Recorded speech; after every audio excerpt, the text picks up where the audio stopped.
Hello everyone, welcome to my channel the student leader, जिसमें आज हम कवर करने वाले हैं क्लास 10 इंग्लिश एनसीईआरटी बुक का chapter the midnight visitor by Robert Arthur. बच्चों, अगर आपको इस चैप्टर की क्वेश्चन एंड आंसर्स चाहिए तो मैंने वो अपने चैनल पे कवर किया है, उसके ऊपर भी एक वीडियो बनाया है जिसका लिंक मैं आपको डिस्क्रिप्शन में प्रोवाइड कर दूंगी। You can go and check there. So chapter का इंट्रोडक्शन पहले देखेंगे कि चैप्टर किस बारे में है। ठीक है, the midnight visitor is an interesting suspense story written by Robert Arthur. The story is about a secret agent named Ausable who appears very ordinary but is actually extremely intelligent. Through this story, the writer shows that intelligence and presence of mind are more powerful than physical strength. The story keeps readers excited because of the mystery, tension and the unexpected ending.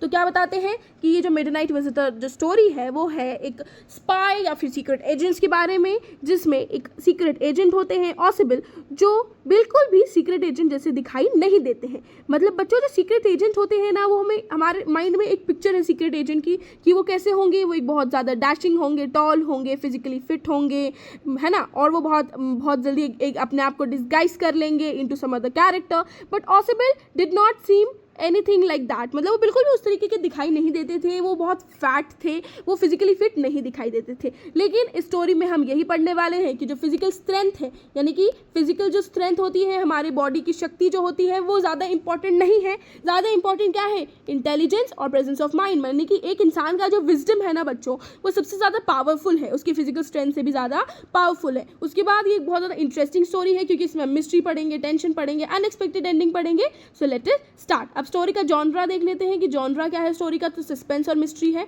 पूरा genre. Okay, next हम देखेंगे कि जो main focus किसके ऊपर करेंगे, intelligent and quick learning के बारे में, क्योंकि पूरे चैप्टर में हम ऑसिबल यानी कि जो हमारे स्पाई हैं उसकी इंटेलिजेंस की ही तारीफ करेंगे, उसकी इंटेलिजेंस को देखेंगे कि किस तरीके से उन्हें अपनी इंटेलिजेंस से एक बहुत ज़्यादा टेंस सिचुएशन को हैंडल किया। मेन कैरेक्टर कौन है? ऑसिबल, the spy himself is the main character here. And lesson क्या है, इससे लेसन क्या मिलता है? Looks can be deceptive. Looks can be deceptive मतलब हमें किसी लुक पे नहीं जाना चाहिए। Next about Fowler. अब हम देखेंगे कि ये जो स्टोरी स्टार्ट होती है ना बच्चों, ये एक रिपोर्टर से स्टार्ट होती है जिनका नाम है फाउलर। फाउलर एक रिपोर्टर है, ठीक है, तो ये स्टोरी इन्हीं से स्टार्ट होती है। Fowler was a young writer who had romantic ideas about detectives and spies. He expected secret agents to be tall, handsome, smart and adventurous. He imagined dangerous missions, pistols, mysterious activities. However, when he met Ausable for the first time, he became disappointed because Ausable looked very fat, lazy and ordinary. Fowler could not believe that such a man could be a secret agent. तो क्या होता है, जो follower होते हैं वो एक writer होते हैं, मतलब वो एक लिखते हैं। ही वॉज अ रिपोर्टर और अ राइटर जो लिखते हैं, तो उन्हें लिखना था एक सीक्रेट एजेंट के बारे में। इसी सिलसिले में वो किससे मिलते हैं? ऑसिबल से मिलते हैं। ऑसिबल से मिलने से पहले वो अपने दिमाग में कुछ रोमांटिसाइज करना, मतलब बच्चों वो यहाँ पे जो रोमांटिक है इसका मतलब प्यार व्यार वाला रोमांटिक नहीं है, इसका मतलब रोमांटिसाइज करना यानी कि इमेजिन करना, बहुत ऐसे अपनी इमेजिनेशन में कुछ कुछ बनाना। तो उन्होंने सोच रखा था कि जो डिटेक्टिव होंगे, जो स्पाइज होंगे, उनकी लाइफ तो बहुत ज़्यादा एडवेंचरस होगी। जब मैं उनसे मिलूंगा तो मैं उनके एडवेंचर के बारे में जानूंगा। वो बहुत ज़्यादा टॉल दिखते होंगे, वो स्मार्ट होंगे, वो बहुत इंटेलिजेंट होंगे। उसका इस टाइप का मोर उसका फिजिकल विजन ज़्यादा था, मतलब वो फिजिकली फिट मान रहा था उसको, ठीक है। तो वो जानना चाहता था उनकी सीक्रेट और डेंजरस मिशंस के बारे में। उसने उनको इमेजिन किया था with pistols and all. Finally जब वो ऑसिबल से मिलते हैं तब वो क्या हो जाते हैं, वो बहुत ज़्यादा डिसअपॉइंटेड हो जाते हैं। He was really very disillusioned, मतलब वो बहुत ज़्यादा डिसअपॉइंटेड होते हैं। क्यों डिसअपॉइंटेड होते हैं? क्योंकि जैसा जैसा उन्होंने सीक्रेट एजेंट्स के बारे में सोचा था, ऑसिबल वैसे बिल्कुल भी नहीं दिखते थे, बल्कि वो उल्टा और ज़्यादा फैट थे, लेजी थे और ऑर्डिनरी थे, मतलब एक सिंपल लुकिंग पर्सन थे। He was not looking like a spy, बिल्कुल भी स्पाई वाला जो गेटअप था वो उनमें नहीं था। तो वो थोड़ा सा डिसअपॉइंटेड हो गया। कौन? फाउलर। Now, Ausible's personality, अब Ausable के बारे में जान लेंगे। Ausable was different from typical image of a spy. He was fat and spoke with a strong accent. He lived in a small hotel room and behaved casually. But behind his ordinary appearance, he was very intelligent, calm and confident, even in dangerous situations. He did not panic. His quick thinking helped him escape from a danger without using violence. तो हम ऑसिबल के बारे में जानेंगे बच्चों। जो ऑसिबल है ना, वो कैसे है? वो एक बहुत ज़्यादा इंटेलिजेंट पर्सन है और वो जल्दी से रिएक्ट नहीं करते, वो फटाफट रिएक्ट नहीं करते छोटी छोटी चीज़ों पे, बल्कि चीज़ों को कामली हैंडल करते हैं विथ डीप थिंकिंग। वो सोच समझ के एक्शंस लेते हैं और वो इतनी शांति से काम करते हैं और इतनी अच्छे से काम करते हैं कि डिफ़िकल्ट सिचुएशन को ओवरकम कर पाते हैं। उनके पास एक एक्सेंट होता है, कैसा एक मतलब उनके एक्सेंट होता है, फ्रेंच टाइप का एक्सेंट होता है उनके पास। और मोर ओवर दैट वो एक होटल रूम में रहते हैं। और कैसा होटल रूम, क्या वो एक बहुत ज़्यादा फैसिनेटिंग होटल रूम है? नहीं, वो एक फ्रेंच होटल होता है जो बहुत ही ज़्यादा सिंपल होता है, सरल होता है, जो बहुत ऑर्डिनरी लुकिंग होता है, जिसके कारण फॉलोअर जो है वो डिसअपॉइंटेड हो जाते हैं after meeting Ausable. Next starting कैसे होती है स्टोरी की? Ausable took Fowler to his hotel room after dinner. While climbing the stairs, Ausable complained about the hotel management and talked casually. Fowler was still disappointed because nothing exciting had happened, but as soon as they entered the room, they saw a man standing inside the room with a pistol in his hand. His name was Max. This sudden moment created suspense in the story. तो क्या होता है, ऑसिबल जो है वो follower को लेकर के अपने होटल रूम में जाते हैं फॉर द फर्दर मतलब अपनी इन्फॉर्मेशन बताने के लिए, ठीक है। वो जब जा रहे होते हैं तो वो कैसा होटल होता है, बहुत ही ज़्यादा ऑर्डिनरी होटल, फ्रेंच होटल होता है, पुराने टाइप का होटल होता है। और ऑसिबल सीढ़ियों पे बात करते हुए जाते हैं कि मुझे इस होटल मैनेजमेंट की कुछ कंप्लेन करते हैं कि कैसा मैनेजमेंट है, अच्छे से मैनेजमेंट भी नहीं किया हुआ, ये वो करके कंप्लेन करके होटल रूम में जाते हैं। जैसे ही वो होटल रूम में जाते हैं वो क्या देखते हैं, वो देखते हैं कि वहाँ पे कौन खड़ा होता है, मैक्स। अब मैक्स कौन है बच्चों? मैक्स एक राइवल है। राइवल मतलब he is also spy, he is also secret agent. जो राइवल है वो किसके राइवल है? वो ऑसिबल के राइवल है। वो वहाँ पे खड़े मिलते हैं with pistol in his hand, pistol लेकर के, गन लेकर के खड़े होते हैं, किसकी तरफ पॉइंट करते हैं? फॉलोअर और ऑसिबल की तरफ। और यहाँ से ही जो sudden suspense of the story चालू होती है और जितनी भी फॉलोअर की डिसअपॉइंटमेंट है वो खत्म हो जाती है, because he wanted a mysterious night with the spy. तो वो उसको मिलने लग जाती है। Max and his mission, max और उसका मिशन किस तरीके से होता है बच्चों?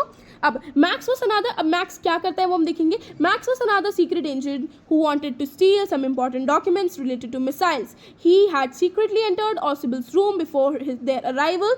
He threatened Ossible with a pistol and planned to take away the papers when they arrived. Fowler became frightened because he had never faced such danger before. Max appeared confident and dangerous. तो max कौन है बच्चों? Max एक rival है जो वहाँ पे आया होता है विद द गन, मतलब वो एक सीक्रेट एजेंट है और उसको चाहिए होते थे कुछ डॉक्यूमेंट्स अबाउट मिसाइल्स जो किसको मिलने वाली है? ऑसिबल को मिलने वाली है। तो वो उनको चुराने आया था। तो जब वो आया तो वो उन लोगों के आने से पहले उस रूम में प्रेजेंट था। वो उन लोगों को थ्रेटन यानी कि धमकाता है, किस चीज़ से? एक पिस्टल से, कि मुझे दे देना चुपचाप अपनी जो डॉक्यूमेंट्स है वो, और मैं यहाँ से चला जाऊँगा। और जो फाउलर होता है, जो रिपोर्टर होता है, बहुत ज़्यादा फ्राइटन यानी कि बहुत ज़्यादा डर जाता है उस सिचुएशन में, क्योंकि उसने ऐसी डेंजरस कभी भी पहले महसूस नहीं करी है, ऐसी डेंजरस सिचुएशन में कभी भी नहीं पड़ा था। तो उसके लिए बहुत ज़्यादा ही फ्राइटनिंग सिचुएशन थी। और जो मैक्स है वो बहुत ज़्यादा कॉन्फिडेंट होता है, बहुत ज़्यादा डेंजरस होता है, because he was another spy. और वो कैसा होता है? वो एकदम लीन, टॉल, हैंडसम, उस कैटेगरी को फिट इन करता है। नेक्स्ट, ऑसिबल्स क्लेवरनेस एंड बिगिंस, मतलब ऑसिबल की चालाकी यहाँ से शुरू होती है। Although max had a pistol, ऑसिबल did not lose his confidence. Instead becoming fear or frightened, he acted normally and started talking about a balcony outside the window. He complained that someone had entered his room through the balcony earlier too. Actually, there was no balcony outside the room. Ossible was creating a false story to confuse Max.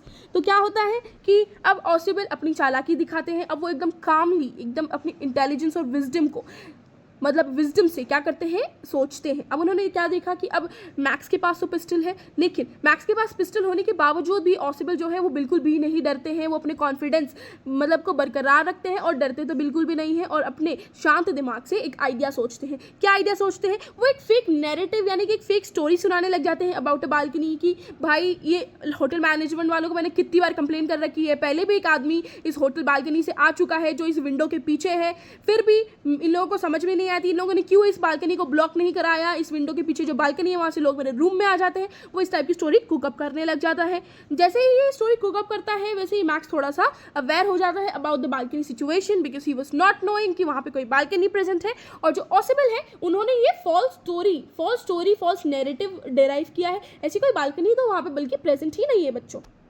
Next comes knock on the door. अब knock यानी कि जब ये लोग सारी situation हो रही होती है, ये सारी चीज़ें चल रही होती है, तब उनके डोर पे एक नॉक होता है, ठीक है। क्या होता है? एक नॉक होता है। जो नॉक होता है, after some time someone knock at the door, मतलब किसी ने दरवाजा खटखटाया। Ausable immediately said that it must be the police because he had already called them for protection. In reality, the person outside was a waiter bringing drinks. However, Max became frightened because he thought the police had arrived to arrest him. तो क्या होता है कि वो जो knock होता है ना बच्चों डोर पे, तो ऑसिबल कहते हैं कि ये तो या तो पुलिस होगी या पुलिस ही होगी, क्योंकि ऐसी जब भी इंपॉर्टेंट इन्फॉर्मेशन होती है जो बहुत ही ज़्यादा कॉन्फिडेंशियल होती है, तो इसके प्रोटेक्शन के लिए हमेशा पुलिस आती है मेरे पास, तो ये पक्का पुलिस होगी। पुलिस की बात सुनते ही क्या होता है? पुलिस की बात सुनते ही मैक्स घबरा जाता है, जबकि गेट के बाहर कोई पुलिस होती ही नहीं है। गेट के बाहर कौन होता है? वेटर होता है विद ड्रिंक्स, ड्रिंक के साथ वेटर खड़ा होता है वहाँ पे। तो जो मैक्स होता है बहुत ज़्यादा डर जाता है और वो क्या सोचता है कि पुलिस आएगी और अब उसको अरेस्ट कर लेगी, तो वो अपने दिमाग से वहां से एस्केप करने का आइडिया सोचता है। Now, Max became desperate to escape from the police. Since he believed that there was a balcony outside the window, he quickly jumped through the window to save himself. But the balcony did not actually exist. As soon as Max jumped, he fell down from the 6th floor. Fowler was shocked because he finally realized that Ausable had fooled Max completely.